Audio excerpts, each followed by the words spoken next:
Tick, tick, tick, tick. Nick Caley, you're on the clock. Hard work, hard work, hard work, hard work, hard work, work. There you go. Hard work, work. Everybody doing it right. Hard work, work, work. That's what I say. Hard work, work, work. Earn my pay. Hard work, work, work. Do it every day. Hard work, work. Get up out of 2:45. Hard work, work. Let me go and earn my pay. Hard work, work. Boots on and lace. Hey, what's going on, y'all? You tuned to the Sports Talk with Big Sarge show. I'm your host. Hold on for a second. There we go. Let me do this. Big Sarge. Make sure you subscribe to my.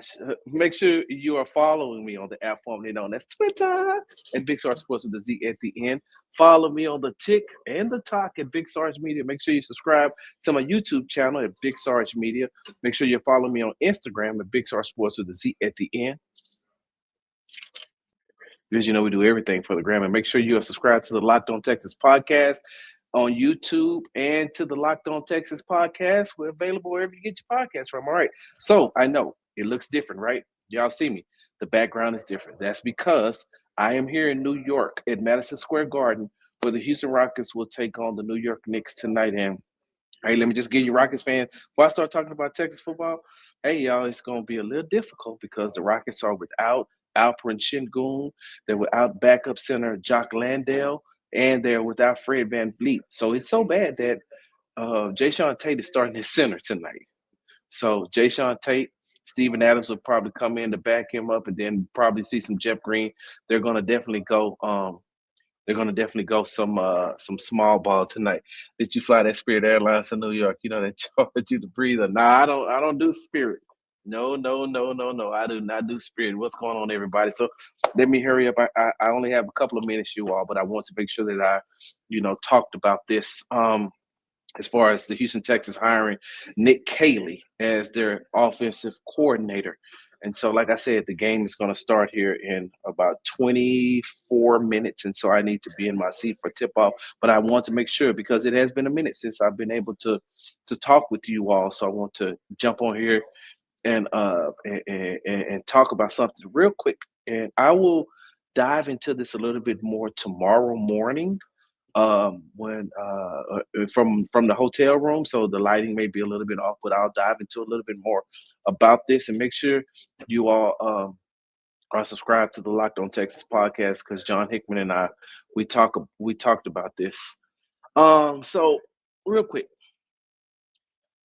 I put out a video earlier and I kept telling you all, culture is the word. Culture.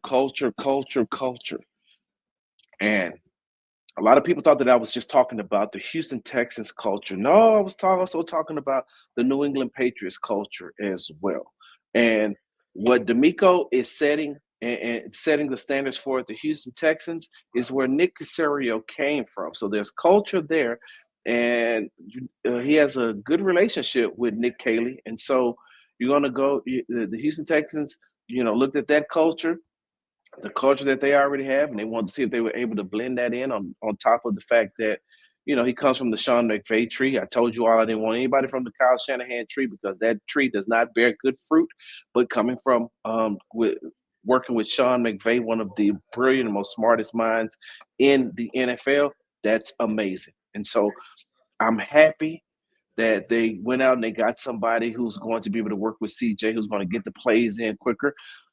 On the flip side, and we talked about the pros and cons on the show, and that's why I was very interested to hear what people thought about them hiring a first-year offensive play caller, because that was one of the knocks that a lot of people said that they didn't want, that the reason why they didn't want Gerard Johnson. And I'm going to be honest with you, it really came down, it's a while ago, it came down to two candidates. And so there's a clip I'm going to put out that I talked about on Locked On Texas a little bit later on, and you'll know exactly what I'm talking about when I say that. And so my thing, though, the reason why I wanted to come on here and talk with you all, and the reason why I says the clock is ticking for Kayley, what Nick Caley doesn't have time to implement a system and see if it's going to work by year 2, because the Houston Texans are on the clock. And what I mean by on the clock is they got to get all these things done while they can afford to, if you know what I mean by that. If you know what I mean by that, they got to get all these things done while they can afford to, because Derek Stingley is about to get a bag. You're going to have to give CJ a bag. Will's going to get a bag. By the time it's time to come around to pay Nico again, he's going to get a bag because he's probably reached all pro status. He's trending that way. There's other players that you're going to have to pay. And so you have this small window. And unfortunately for Nick Caley, Bobby Slowikton took 2 years of that window. He's already taken 2 years of that window. And so you don't have time. He doesn't have time to come in here and have a probationary period. I know when you go to a new job, they give you 90 days probationary period. Depending on the job, they may even give you 6 months. I'm sorry. You don't have that time, Nick Caley. Bobby's already taken up two of the years. They only have about 2 more years left before they have to start mixing and matching and seeing what they're going to do. And so you don't have an opportunity. You don't have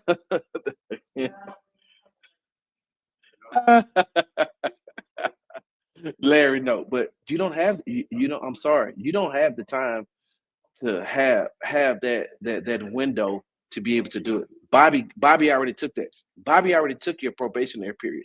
You got to jump right in and get the OJT, the on-the-job training. You have to come in from day one. By the time that these players come into OTAs, your system needs to be, at least 3/4 drilled into their minds, into their head. You've got to start from day one.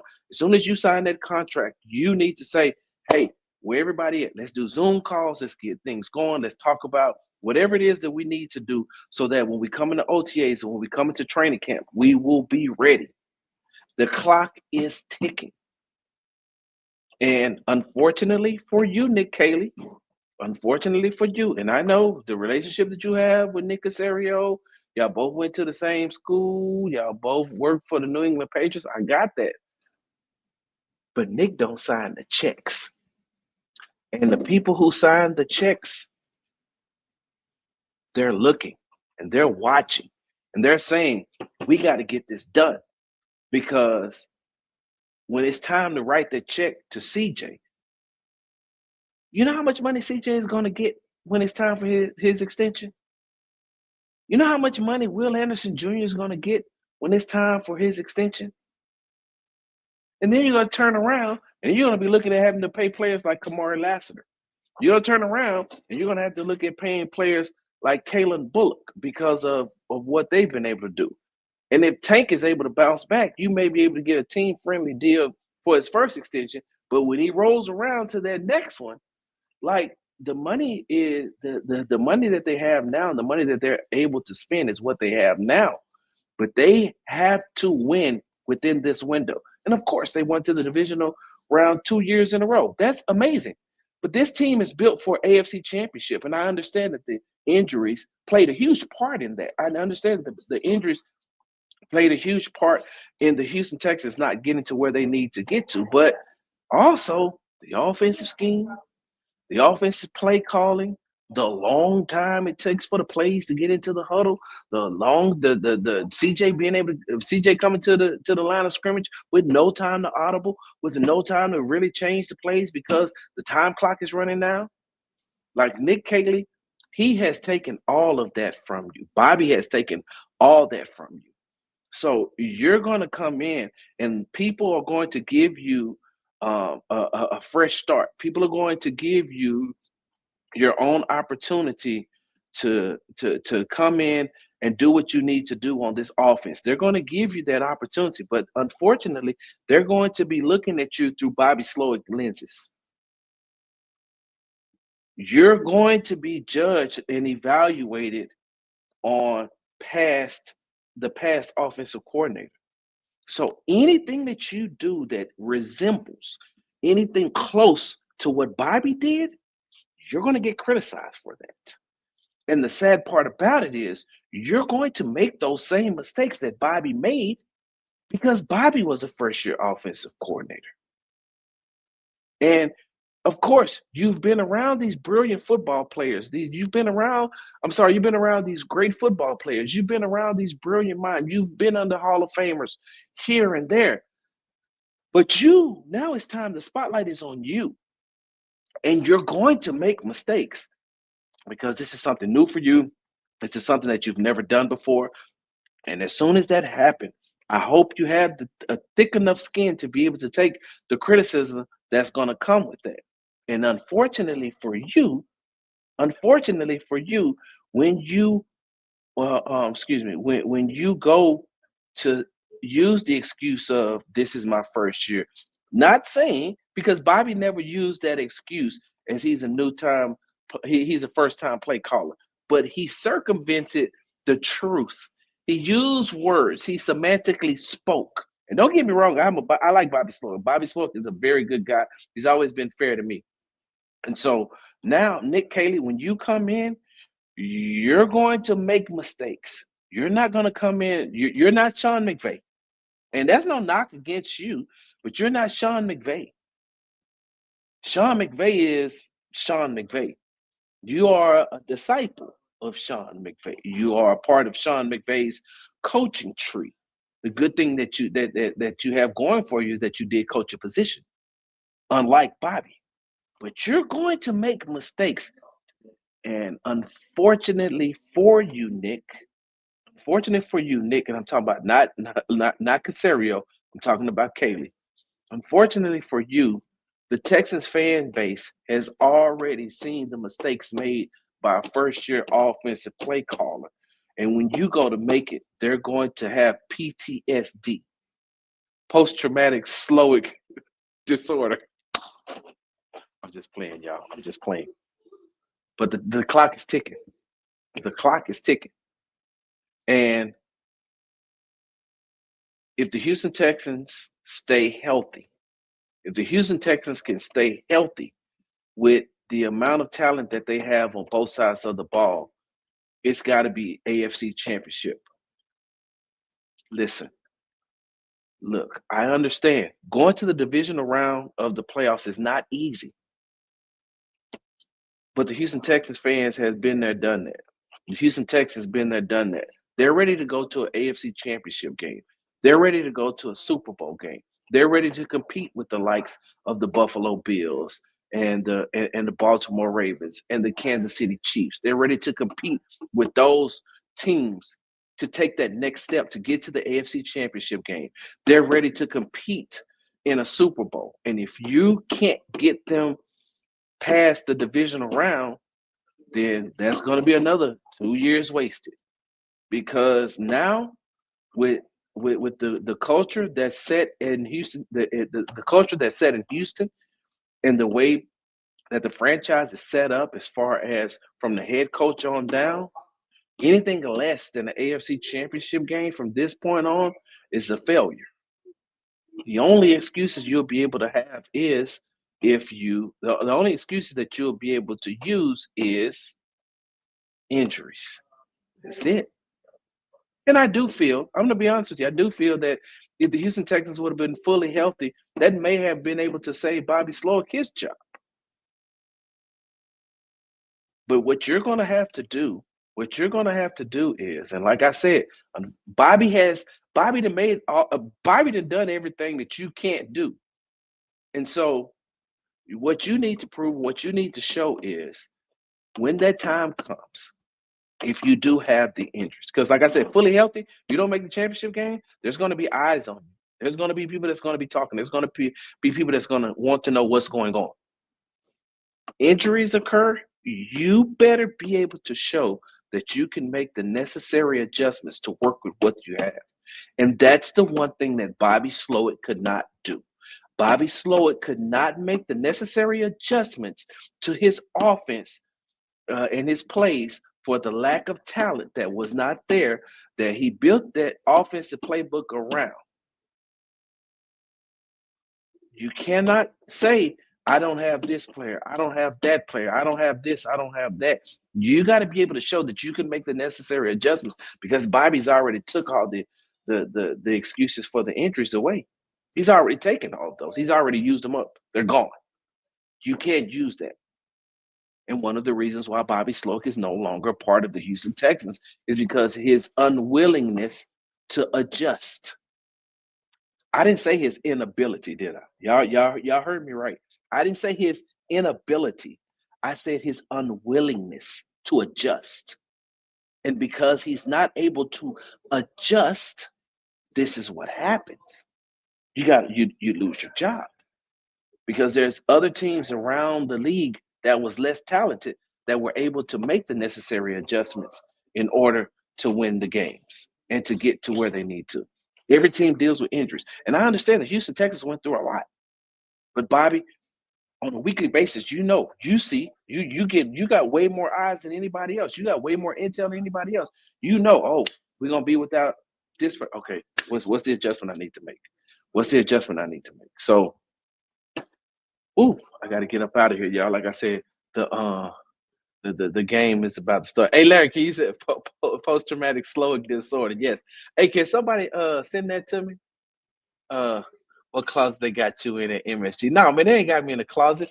I'm sitting. Look, you see right there. That's the other. That's where the Knicks do their press conference at, and I'm in here where the Rockets do theirs. And so, no, I'm not in a closet, man. All right, y'all. Y'all know how we do it because I love y'all, and I gotta read these comments. What up, Alexis? Moved into a storage. I ain't in no storage closet, man. Look, y'all, I got room. Y'all see all that? I got room. I got room, y'all. I got room. I just did this because of the background. I was one of the people that wanted an OC with head coaching experience, but I also said I trust D'Amico, so gonna see how it plays out with Kayley. All right.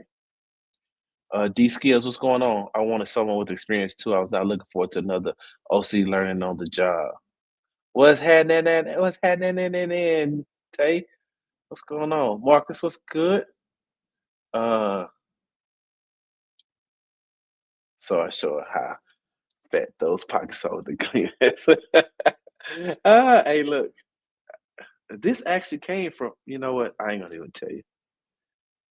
Chip Kelly gets $6 million a year.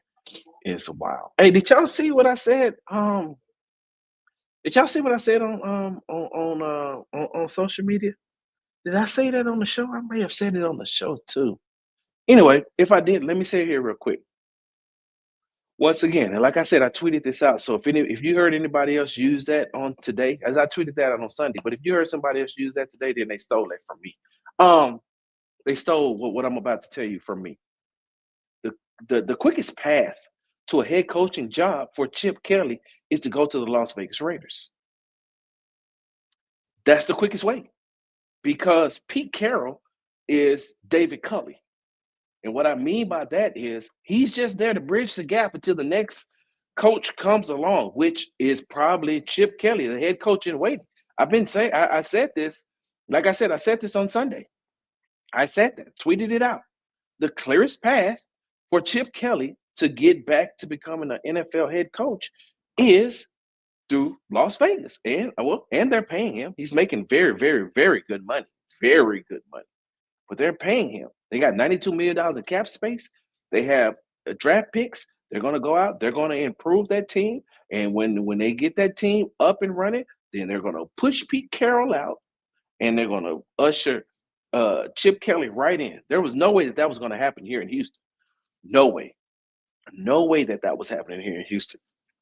So Chip Kelly, and look, rightfully so. If I'm Chip Kelly, I'm like, look, the easiest way for me to get a head coaching job, because what do they say? A leopard don't change their stripes, right? No, a cheetah don't change his stripes, right? Don't go like that. A lion don't change his spots. Man, y'all know what I'm talking about. Chip Kelly wants to be a head coach again. He likes that power. He loves it. He thrives off of it. He needs it. And then the older he gets, the more set in his ways he becomes. And so the quickest path for him to be a head coach is in Las Vegas. He wasn't going to do that in Houston. You know how long he would have had to wait to become a head coach if he wanted to be a head coach here in Houston? It's not going to happen here. It's going to happen within a year or two. Probably, I want to say, in less than 2 years, he'll be the head coach of the Las Vegas Raiders. And that's why I tweeted that out on Sunday, that Chip Kelly's smart. He's smart. And I think that I told you all there's no possible way Chip Kelly was going to come here. He's not going to have the control that he wants. Him going to Las Vegas he's an interim. Look, he's an interim head coach. I'm sorry, not an interim, excuse me. He's an associate head coach in waiting. He's a head coach in waiting. He wasn't going to be that in Ohio State. But he only got the job because Ryan Day owed him a favor. Go look that up. Go look at the connection between Ryan Day and Chip Kelly. Ryan Day owed him a favor. So he paid him, and he helped him get another job. Kind of like how Nick Saban used to do, right? Like when Nick Saban used to be like, hey, you know what? You're having some image issues. You got fired from your job. Come on down here to Alabama. We'll help fix up your image, put you back on the right road, get you back out there to where you need to be. Some call it the good old, you know what, Sarge? Don't do that. Do not do that. It's the politics of this world right now, especially in the United States of America, is already bad, and these people are at odds. Do not do it. But that was the quickest way for him to do it. So, all right. Hey, make sure you listen to Locked On Texans tomorrow, Larry, because I talked about this. I'm not gonna take away from the show, but I talked about that. Daily, Kayley.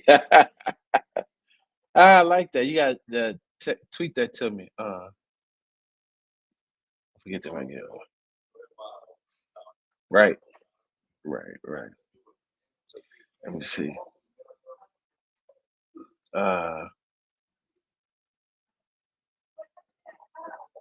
Yeah.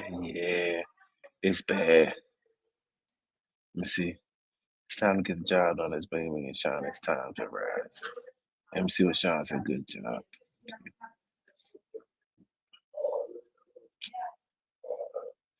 LA told Cup they're trading him. Did they?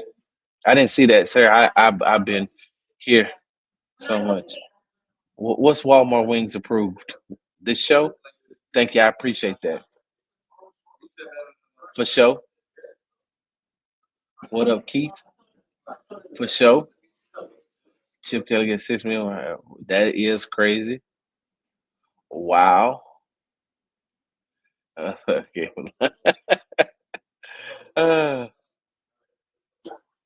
I do love y'all, man. I just been going through a lot, bro. Marcus, I don't know if because Marcus, you follow me on Facebook, so you know I have been going through a lot as far as not only traveling but losing my late wife's mother. She passed away, and then my best friend's mother just passed away here last week. So I just been going through a lot. Let me see. Breaking news while you were on the show. Cut posted a goodbye tweet and everything. Oh wow, who they traded? They traded him already, or they traded him? Oh, Kayley, Walmart Wings approved. And he about. You know what? I ain't gonna even do that. All right, y'all. I gotta get up out of here. I gotta get to this game. Thank you for tuning in to the Sports Talk with Big Sarge show. Make sure you follow me on the app formerly known as Twitter at Big Sarge Sports with the Z at the end. Follow me on the Tick and the Talk at Big Sarge Media. Follow me on Instagram at Big Sarge Sports with the Z at the end. Because you know we do everything for the gram. And make sure you subscribe to my YouTube channel at Big Sarge Media. Hey man, I love y'all. I'm so happy to be back. Y'all know how we do this thing. I will see you all in the morning. So probably 10 o'clock. Probably so 11 o'clock here, probably 10 o'clock Central Standard Time. Man, hold on. I got 4 more comments. So, yeah, they told them they're looking for someone to trade with. Shh. Hey, that might be the Houston. Cooper Kupp might be the Houston. Hey, y'all, let me get I'm finna start making some some texts while I'm here, y'all. Big Sarge, I'm out. Hard work. Hard work.